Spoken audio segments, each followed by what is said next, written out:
first phase of Alpha 1 will be launched early in Q4, this fourth quarter of 2018.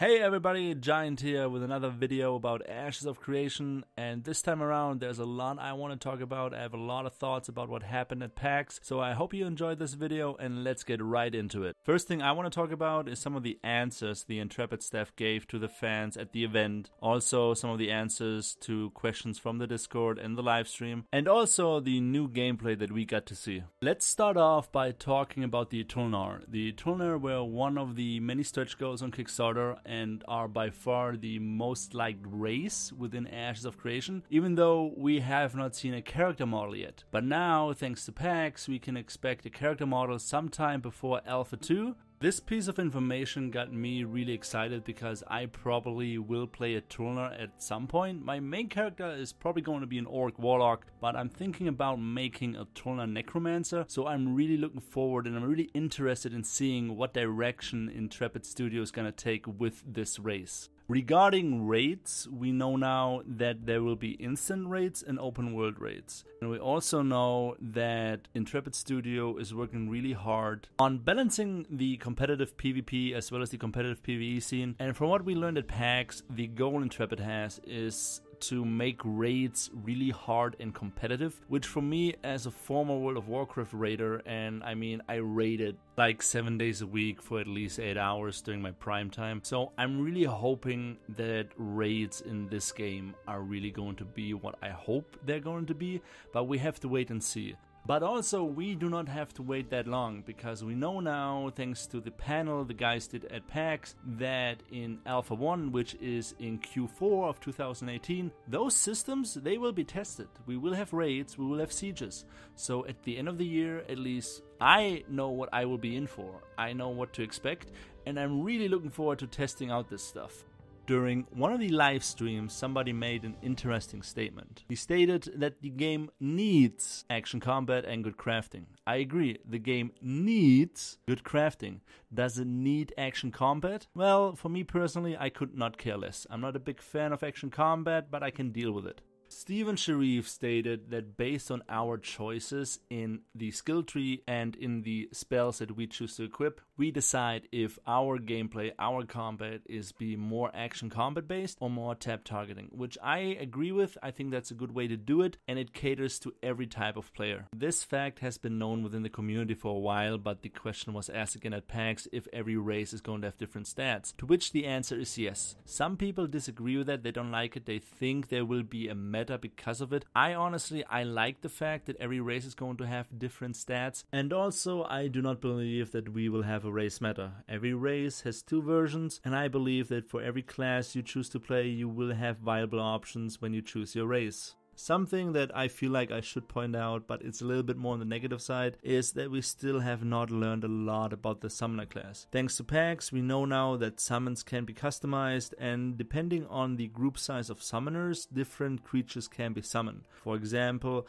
a group of 8 summoners will be able to summon something rather large, while a small group of summoners will be able to summon something mid-sized to small. So on that part, I am feeling a little bit disappointed, but maybe if Intrepid is listening, hey guys, some leaks about Summoner would be nice anytime soon. Thank you. One of the questions that always gets asked during these Q&As, panels, and live streams is if AOC will ever be pay to win, or if they're thinking about turning it into a pay to win business model if the game fails.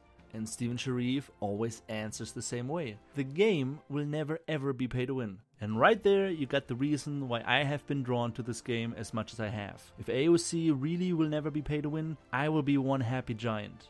I mean, that's the reason I started to get into YouTube. It's not for personal gain, it's not to become famous on YouTube or make any money. If you look at my channel, if you look at my content, you know I'm pretty much mediocre to almost non-existent when it comes to YouTube. The reason I started doing these videos is to talk about the game and get the word out, because I still believe that MMORPGs can be made and can exist without any pay to win.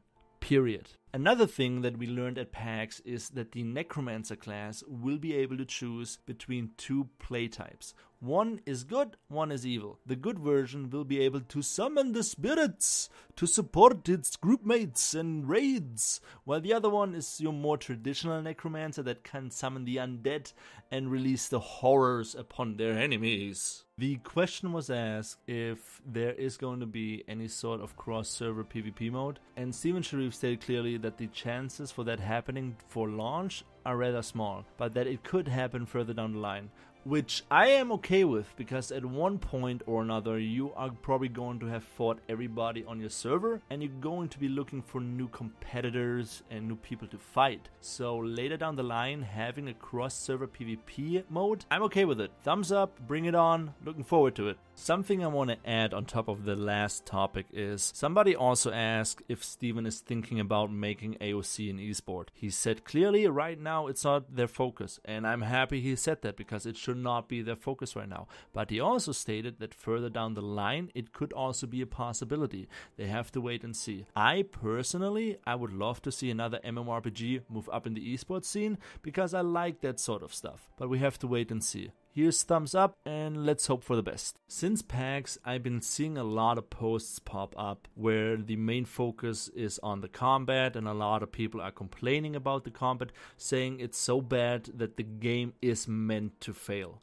For me, I'm fine with the way they do it, because I played a lot of games where you had server issues, login issues, and I'm happy that Intrepid does the core main structure things, the backend systems, before anything else. Steven Sharif stated now their focus will be the combat before Alpha 1, so I'm happy about the way they actually do it. And he even said, after somebody asked him what type of combat will AOC have, and he clearly stated it will be more strategic and situation based. Also a reminder to anybody that did not pay a lot of attention to what was happening at PAX, the questions that were answered, Steven clearly stated that the combat we saw at PAX during the gameplay demos, the combat we see until now, they put almost no real work into it. It's the core structure of the combat. From now on till Alpha 1, during Alpha 1 until the release of the game, they are working on the combat. The combat has now moved to one of their main goals. So if you are judging the game right now on the combat, you might want to wait a little bit and take a second look after they put some actual hours into the combat system. We also learned that player ships can be hijacked, but sadly caravan ships cannot be hijacked. They have to be destroyed. So if you're out there fishing, you better watch out, otherwise somebody might steal your boat. We also got to see a lot of new gameplay at PAX. We got to see a new dungeon, a new boss, new environments, and even a node. And I have to say, compared to the Alpha Zero livestream with Steven, when we first laid eyes on Vera, the game improved a lot, the graphics wise, effect wise, and I really cannot wait to see even more gameplay footage the closer we get to Alpha 1.